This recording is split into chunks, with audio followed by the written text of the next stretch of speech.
¿Qué tal? ¿Cómo están? Este es el séptimo video correspondiente al lunes, es el segundo del Poder Judicial y ahora vamos a continuar presente con el Poder Judicial, pero no hablando de la estructura que fue lo último que vimos, sino tratando de ahondar en sus funciones. No voy a precisar en las funciones del Tribunal de Casación porque es un tribunal de leyes que un poco ya lo explicamos al explicar lo que es el Tribunal de Casación. Es un tribunal que se ve más continuamente en la carrera de Derecho. Acuérdense que los tribunales de casación son tribunales donde interpretan y sancionan el derecho, ¿sí? Como lo habíamos platicado, es decir, un hecho, un supuesto normativo, y en el marco del derecho, eso es un tribunal de casación. Pero voy a profundizar en esta ocasión un poco más en lo que es el Tribunal Constitucional. Si ustedes recuerdan, el Tribunal Constitucional en nuestro país es precisamente la Suprema Corte de Justicia de la Nación, y sobre todo en pleno, porque en la estructura, si ustedes recuerdan, están las dos salas, la sala penal y la sala civil, y tanto la sala penal como la sala civil son tribunales de casación que atraen los asuntos desde los tribunales de circuito. Vamos a enfocarnos en la parte constitucional. Aún así, voy a hacer la aclaración que esto es un intro, porque ustedes van a ver toda una materia de procesal constitucional y todo un tema de amparo, que es un tema de armonización constitucional. Entonces vamos a tratar de entender un poco cuál es la función y desde qué perspectiva y por qué en México se considera que la Suprema Corte de Justicia de la Nación es el Tribunal Constitucional. Primero que nada tenemos que distinguir un tema fundamental en esto de la función constitucional, que se llama el control constitucional. Todos los tribunales constitucionales en el país, incluido el nuestro, que es la Suprema Corte de Justicia de la Nación, que funge de las dos formas, Tribunal de Casación y Tribunal Constitucional, insisto, por las salas y por el Pleno, ¿sí? Se manejan por el tema de control constitucional. ¿Qué es el control constitucional? No es otra cosa más que los límites o los mecanismos de limitar el poder constitucional, es decir, desde la Constitución nacen los mecanismos que imponen ese límite a la Constitución. ¿Cómo está eso y por qué? Vamos a tratar de hacer un poco el recuento, o un poco la remembranza más que recuento de algunas ideas. Si ustedes recordarán, vimos el tema de la supremacía constitucional. La supremacía, en pocas palabras o en términos muy laxos, significa que la Constitución es la base y también es lo más alto, es decir, superior y además también de donde parte todo. De ahí parte todo y hasta ahí llega todo. La Constitución es el máximo poder que se ejerce a través de los poderes constituidos y en la teoría actual a través de los poderes constituidos y de los organismos públicos autónomos constitucionales. A partir de toda esa idea, todo el poder de la Constitución se ejerce a través de estas instituciones. Tres poderes, los organismos autónomos. Estos, acuérdense que tienen atribuciones y facultades. Es decir, el poder de la Constitución se ejerce a través de las atribuciones y de esas facultades que tienen los poderes de la Unión y los organismos públicos autónomos constitucionales. Estas personas que representan a los poderes lo que hacen es ejercer funciones, actos, hechos, negocios jurídicos de autoridad, que muchas veces, basados y soportados en la Constitución, a su vez representan un exceso a la propia Constitución. Parece contradictorio, pero digamos, parten de la base de la Constitución, pero exceden el límite, o topan con la Constitución, pero no parten de la base. Es decir, puede haber una contradicción dentro de la Constitución también, donde puede ser que se le otorgue una facultad al Poder Ejecutivo, pero no está bien delimitada con el Poder Legislativo, o bien un Poder Ejecutivo de una entidad federativa con el Poder Ejecutivo Federal.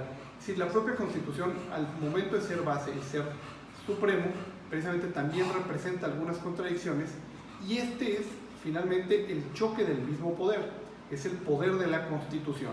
Lo que hace la Constitución es tener mecanismos de control constitucional.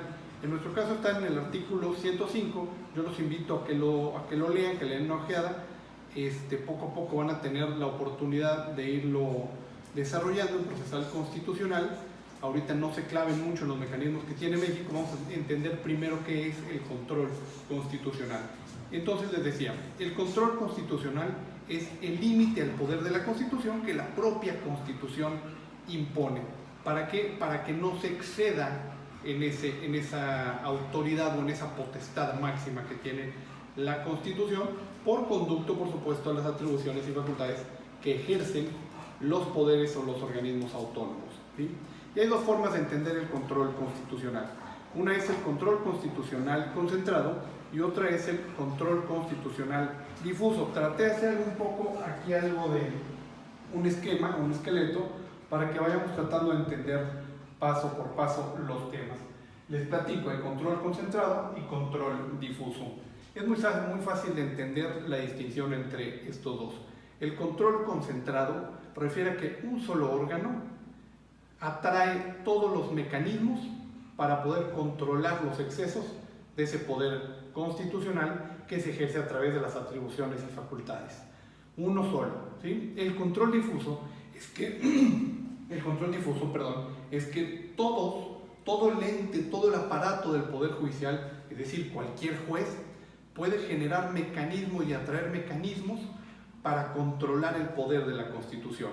Aunque la Constitución permita algunas cosas y choque con otras cosas que permite la Constitución, desde un juez puede determinar cuál es la interpretación en términos de derecho más óptima en términos constitucionales. Es decir, la Constitución permite esto y permite esto, desde un juez puede resolver cuál es la interpretación constitucional adecuada.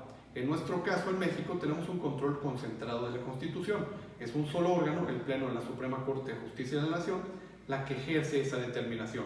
Cuando existen elementos contradictorios entre la Constitución que se pueden ventilar a través de actos, hechos o negocios jurídicos, vamos a suponer, o una ley o algún acto de autoridad por estas atribuciones y facultades, en México solo es la Suprema Corte de Justicia de la Nación la que puede determinar finalmente qué es constitucional o, entendámoslo de esta forma, cuál es la interpretación correcta que se le debe dar a los principios constitucionales a la propia luz de esos principios constitucionales.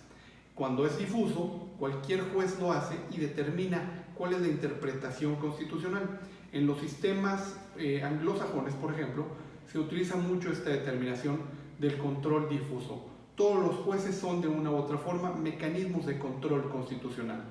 En nuestro sistema realmente existe un control constitucional concentrado y estarán pensando tal vez, y bien harán, en pensar en el amparo.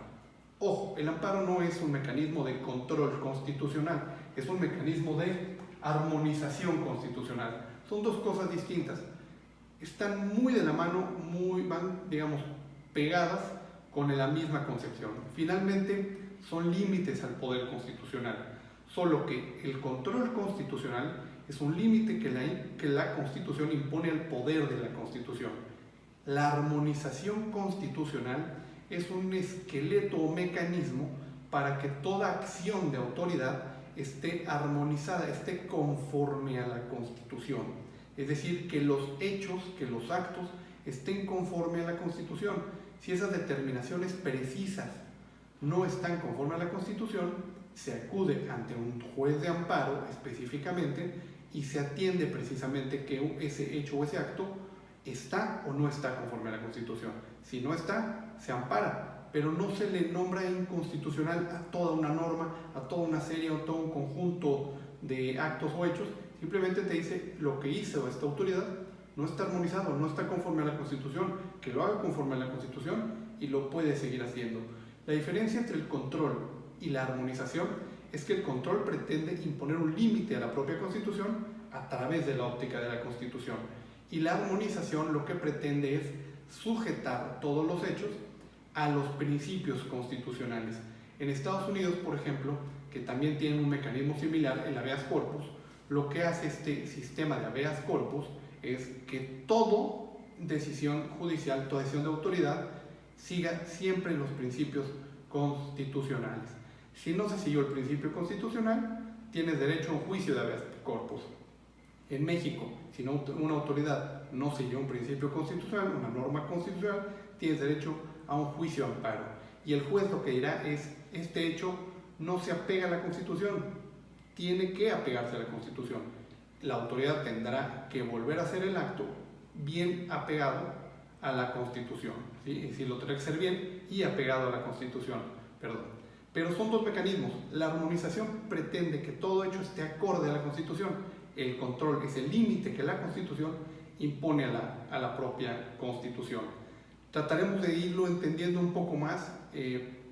Mastiquen el tema, piénsenlo un poco más. No es un tema sencillo, es un tema muy complicado que tiene muchas aristas, pero básicamente fluye sobre esta idea. Y esta es la función constitucional que tiene lo que se denomina mundialmente como los tribunales constitucionales. En nuestro país, la Suprema Corte de Justicia de la Nación es un tribunal constitucional y es un tribunal de casación. Una de las críticas que en el derecho comparado se hace muy recurrentemente. El Pleno de la Suprema Corte sirve como tribunal constitucional para mecanismos de control concentrado jurisdiccional de la Constitución, y las salas son mecanismos de tribunales de casación o tribunales de alzada. Y por el contrario tenemos a la armonización judicial con el amparo, que es un mecanismo que nace en México y que todos los jueces de amparo especializados siguen un procedimiento específico para poder vigilar que los hechos y los actos de autoridad estén apegados. Poco a poco ustedes irán adentrándose al tema del amparo y van a entender más lo que es la armonización. El control constitucional, otra de las características que tiene sobre la armonización es que es de impacto general. La armonización única y exclusivamente es sobre un hecho en concreto y respecto a quien demanda esa armonización en concreto. Cuando la determinación es de control constitucional, no importa quién la solicite o no importa si el tribunal acude de oficio. Cuando es inconstitucional, se atiende a la generalidad. Y ojo aquí, da lo mismo por lo pronto si ustedes entienden inconstitucionalidad o anticonstitucionalidad, porque ahora que busquen el tema del control constitucional, van a encontrar que algunos autores hacen referencia a la anticonstitucionalidad, otros a la inconstitucionalidad. Finalmente, para entender nosotros que el control constitucional es un límite a la Constitución desde la Constitución, sirve cualquiera de los dos elementos o de las dos formas de denominarse, ¿sí? Vamos a tratar de masticarle un poco más el tema. Me parece que con esto dejamos las bases de lo que es o cuál es la diferencia entre el control constitucional y la armonización constitucional. Yo los invito a que lean el artículo 103, 105 y 107. El 103 y el 107 son de armonización constitucional. El 105 es control constitucional. Uno es de la Suprema Corte y los otros definen los mecanismos de la ley reglamentaria de estos artículos, que es básicamente lo que conocemos como la ley de amparo. Léanlos, échenle un ojo y cuando nos conectemos entramos. Mastíquenlo, búsquenlo un poquito más sobre el tema. No es un tema complicado si buscamos bien para la introducción, pero sí es un tema muy complejo, es un tema muy largo en el que no pretendemos ahorita profundizar, sino que la idea es simplemente generar una introducción para que a la postre podamos ir analizando más temas al respecto. Y mañana sigue responsabilidades, todo el sistema de responsabilidades, y luego cerramos con organismos autónomos. Nos vemos.